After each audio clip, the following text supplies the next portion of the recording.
I'm a little nervous. This is a big challenge for me personally. And I always look for large challenges. Like I said, if you're not growing, you're not living. And so when the pulpit committee asked me to be the candidate, I realized I was being asked to grow. And I'm not sure where that growth is going to lead. And I'm not sure I can even anticipate where it's going to go.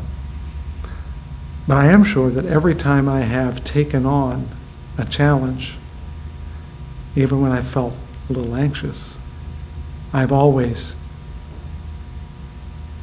met it and acquired some insight that I didn't have before. I'm hoping that the Fountain Street Church will have that same feeling. I was blessed and am blessed to have grown up in a liberal religious household.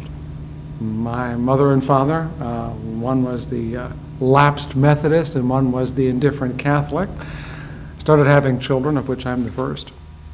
And they realized that at some point they were going to have to deal with the religious questions in my life, and so they became active in a Unitarian fellowship at the time.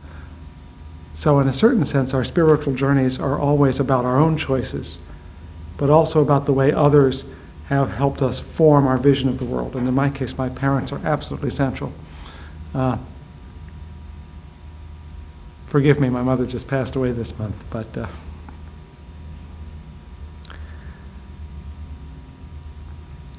I got a great gift from them. A belief in things like decency and tolerance and reason and hope that I experienced in the Unitarian Universalist faith, but I know don't live there exclusively. That's the good news, is that when I went to seminary, I discovered Protestants and Catholics and Jews and Muslims who also shared this broader, gentler, if you want to call it that, or more expansive notion of what it meant to be a person of faith. And for me, it was fabulous because it let me know that it was possible to be a liberal without necessarily having to choose between being an atheist or an agnostic or a Christian. That one could be one or more of those things and still be faithful to these, let's call them humanistic values, but that doesn't mean they're atheistic values. In fact, I would say that liberal religion is humanistic in that old-fashioned humaneness attitude of seeing the other person as a manifestation of the divine, whether or not there's a God, and recognizing it in yourself and knowing that cultivating it in others and in yourself is the thing that we were intended to do.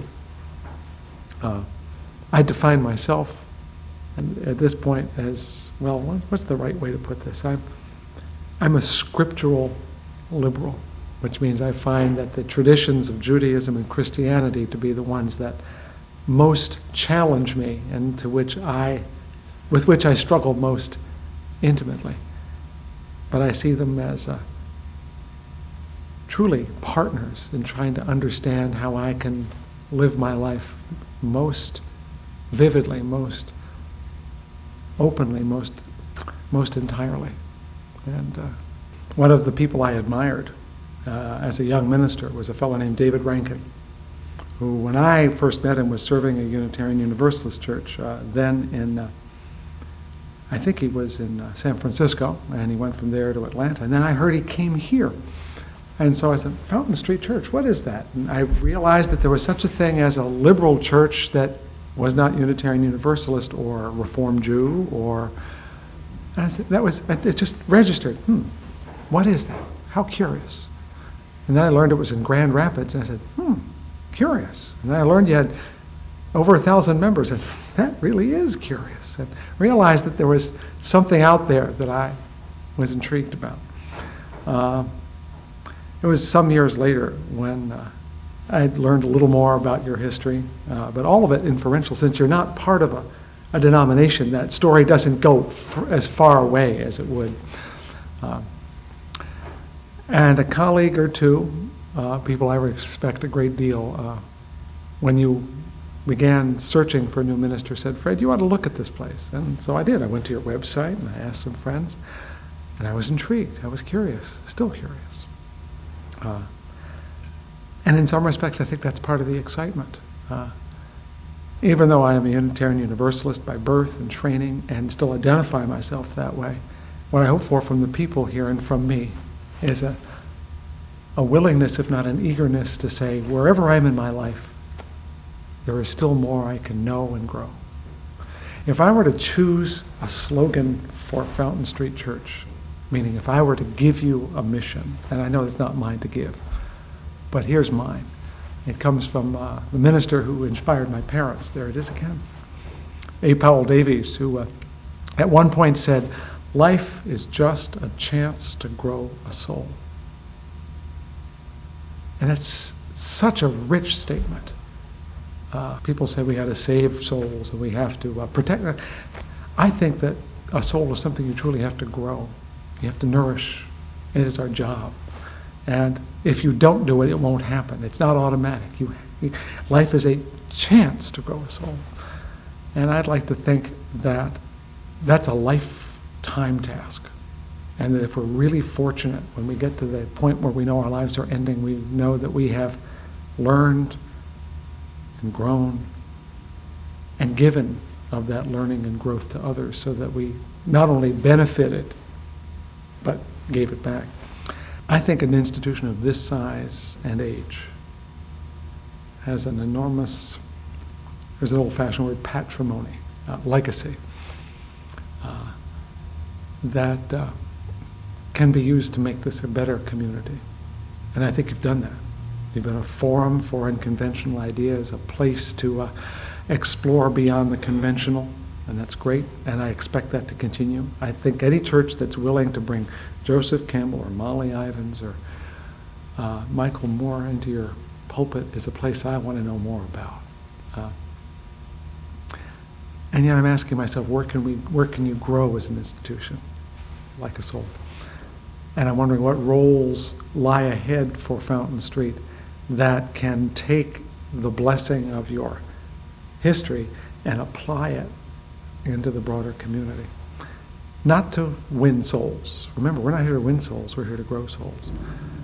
But to add the voice of a progressive, tolerant, expansive spiritual presence to the community at large. And that means finding ways to connect with other parts of Grand Rapids. It's other houses of worship, it's other communities, it's political life, if you want to call it that, it's other institutions, and become part of the conversation about the community, become part of the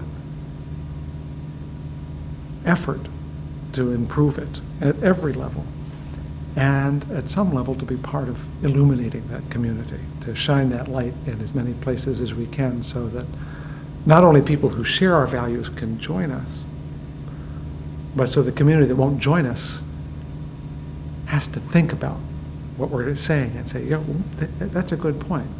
Oops, we can't forget. Yeah, we should, well, I want to be a presence, would hope we would like to be a presence at the table in Greater Grand Rapids for the good. I think there are huge gifts that you have by being here as an independent church with a multiple history. As I know, you have a Baptist background, but you also have other strains that plug in. That gives you a unique identity and a unique ability. And that's great power.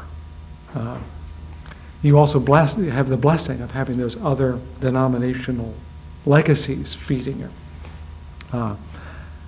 So that's the gift that you bring. The gift that I bring is a history and a community that's organized around an idea, Unitarian Universalism.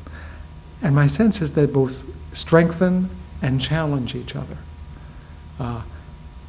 You have a great power here in Grand Rapids for the future of Grand Rapids, but maybe I'm being extravagant. I think you can be one of the most significant liberal religious institutions on a much larger scale, if that's where you want to go. So helping Fountain Street see beyond its Grand Rapids horizon or its Western Michigan horizon, and seeing that it has allies in the liberal religious enterprise, so that you can relate to other bodies. For example, there's no reason in the world that Fountain Street cannot be a friend of, a fellow traveler with other religious organizations that share liberal values, ethical culture, Unitarian Universalism, Reconstructionist Judaism. And in some way, I think to ask us to be in at least a verbal acknowledgement of other liberal religious bodies is good for you. You get the strength of having partners in this endeavor without becoming part of a larger institution, because I know that that independence is part of the strength of this place. So I'm going to invite you into exploring friendships with fellow religious liberals, so you can strengthen them and they can strengthen you, and bring the gifts that this unique independent church has to bear, not only in Grand Rapids, but in other places where you can give gifts that perhaps you haven't discovered yet. I'm looking for a partner as an institution and with people who think the adventure of living, the spiritual adventure, is worth the anxiety, worth the risk, that the adventure is what we're here to do together. Yeah.